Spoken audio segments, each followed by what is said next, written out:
MP ముట్టా Renukamma గారు మరియు ఆధారంగా వినాల్సిందిగా కోరుతున్నాం. వాళ్ళు ఈ రోజు గత 3 రోజున్నారు. ఈ పిల్లల్ని చూస్తుంటే నిజంగా ఆవేదన వస్తుంది. చాలా వీళ్ళ ఆవేదనని అర్థం చేసుకోవట్లేదో కూడా అర్థం కాని పరిస్థితుల్లో ఉంది.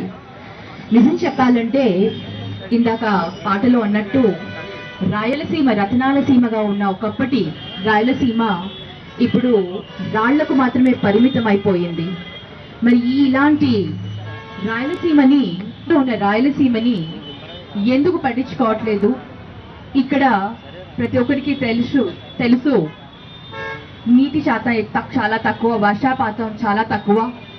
మరి ఇలాంటి సమయాల్లో ఇలాంటి పరిస్థితుల్లో ఇండస్ట్రీస్ అనే ఒక్కటే ఇక్కడ ప్రజల్ని ఆదుకోగలుగుతాయి.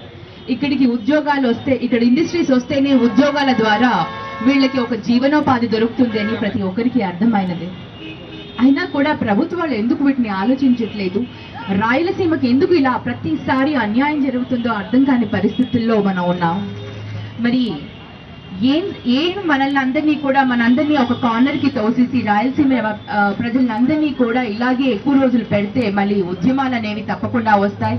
మరి అటువంటి పరిస్థితి రాకూడదు. ఎందుకంటే మన రాష్ట్రం ఇప్పటికే 2గా విడిపోయింది. ఇంకా ఫర్దర్ విడిపోవడం మటుకు మంచిది కాదు.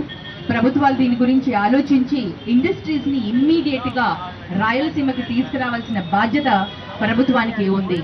మరి ఏదో కొద్దో గొప్ప ఏవో జాబ్ మేళాలు అవి ఇవి పెట్టుకున్నా కూడా మరి ఇక్కడ ఉన్న వాళ్ళందరూ కూడా ఉద్యోగాలకి హైదరాబాదో బెంగళూరో వెళ్ళిపోతున్నారు. మరి ఇక్కడ ఉపాధి కల్పిస్తే ఇక్కడే ఉండి వాళ్ళ తల్లిదండ్రులు కానివ్వండి, వాళ్ళ జన్మభూమి, వాళ్ళ పుట్టిన ప్రదేశంలో వాళ్ళు సంతోషంగా ఉండేదానికి రాయలసీమలో కర్నూలు, కడప ఇలాంటి ప్లేసెస్ లో అన్నిట్లో కూడా ఇండస్ట్రీస్ తీసుకొని వచ్చి ఇక్కడ ఉన్న పిల్లలకి ఉపాధి కల్పించాల్సిన బాధ్యత ప్రభుత్వానికి ఉంది. మరి కాంగ్రెస్ ప్రభుత్వంలో అంటే మరి రాజశేఖర్ రెడ్డి గారి హయాంలో అప్పుడు ఆయన పిల్లలకి ఫీజు రియంబర్స్మెంట్ అనేది తీసుకొచ్చి పిల్లలందరూ కూడా చదువుకునేదానికి ఆయన మంచి అవకాశాన్ని కల్పించాడు. మరి ఈ రోజు ఆ పిల్లలందరూ కూడా చదువుకున్న పిల్లలందరూ కూడా ఉద్యోగాలు లేక నిరుద్యోగంతో ఏం చేయాలో తోయని పరిస్థితుల్లో ఉన్నారు. మరి చాలా మంది పిల్లలు ఉద్యోగాలు లేక సఫర్ అవుతున్నారు. మరి అలాంటి పిల్లలు కూడా తప్పుదారిలో పోకుండా ఉండాల్సిన బాధ్యత కూడా ప్రభుత్వాన్ని ఉంది. అంటే వీళ్ళందరికీ కూడా ఉపాధి అనేది కల్పించి ఇండస్ట్రీస్ ని మనకి రాయలసీమకు తీసుకొచ్చి ఇండస్ట్రియల్ హబ్ గా మన ప్రాంతాన్ని తయారు చేస్తే కానీ ఇక్కడ ప్రజలు సుఖశాంతులు కానీ లేకపోతే ఉపాధి అనేది దొరకదు. మరి ఈ ఉద్యమాన్ని పిల్లలందరూ కూడా కాలేజ్ స్టూడెంట్స్ అందరూ కూడా ఎంతో ఒక ఆవేదనకి గురి అయ్యారు. కాబట్టి ఈ రోజు ఈ 3 రోజుల దీక్ష వాళ్ళు చేస్తూ వాళ్ళ ఆవేదనని వ్యక్తం చేస్తున్నారు. నేను వీళ్ళ ఆవేదనని వాళ్ళ ప్రభుత్వం అర్థం చేసుకుని ఏదో ఒక ఇండస్ట్రీని తొందరగా అనౌన్స్ చేస్తుందని కూడా ఆశిస్తున్నాను. మరి తప్పకుండా నా వంతు ప్రయత్నం కూడా నేను సెంట్రల్ గవర్నమెంట్ నుంచి కూడా తీసుకుని ప్రయత్నిస్తాను. ఎందుకంటే అపోజిషన్ లో ఉన్న, రూలింగ్ లో ఉన్న రాష్ట్ర ప్రభుత్వం అనేది దృష్టి పెడితేనే ఏదైనా పనులు అవుతాయి.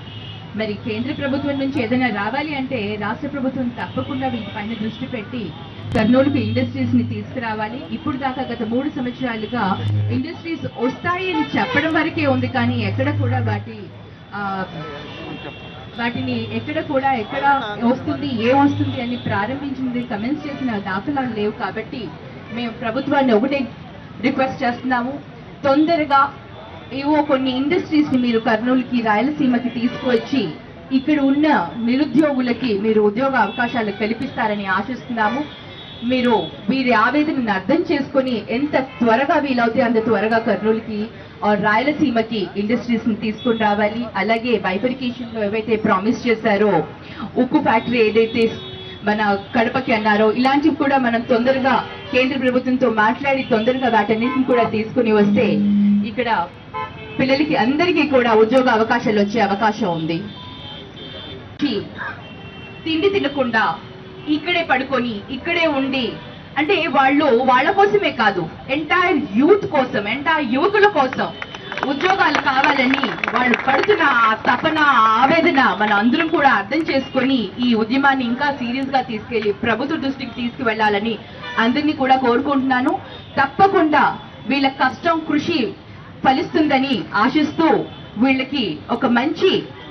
వీళ్ళ కష్టాన్ని గుర్తించి మంచి ఇండస్ట్రీస్ తప్పకుండా మన రాయలసీమకు వస్తాయని కూడా ఆశిస్తున్నాను. నా వంతు సహాయం కూడా, నా వంతు సహకారం కూడా ఇమీడియట్ గా కేంద్ర ప్రభుత్వానికి, రాష్ట్ర ప్రభుత్వానికి, మనకి రాయలసీమలో ఇండస్ట్రీస్ రావాల్సినవన్నీ కూడా ఏవైతే ప్రామిస్ చేశారో అవన్నీ కూడా వచ్చేదానికి కూడా నేను తప్పకుండా నా వంతు కృషి చేస్తానని మీ అందరికీ కూడా తెలియచేసుకుంటూ, ఈ పిల్లల్ని కూడా ఆశీర్వదిస్తూ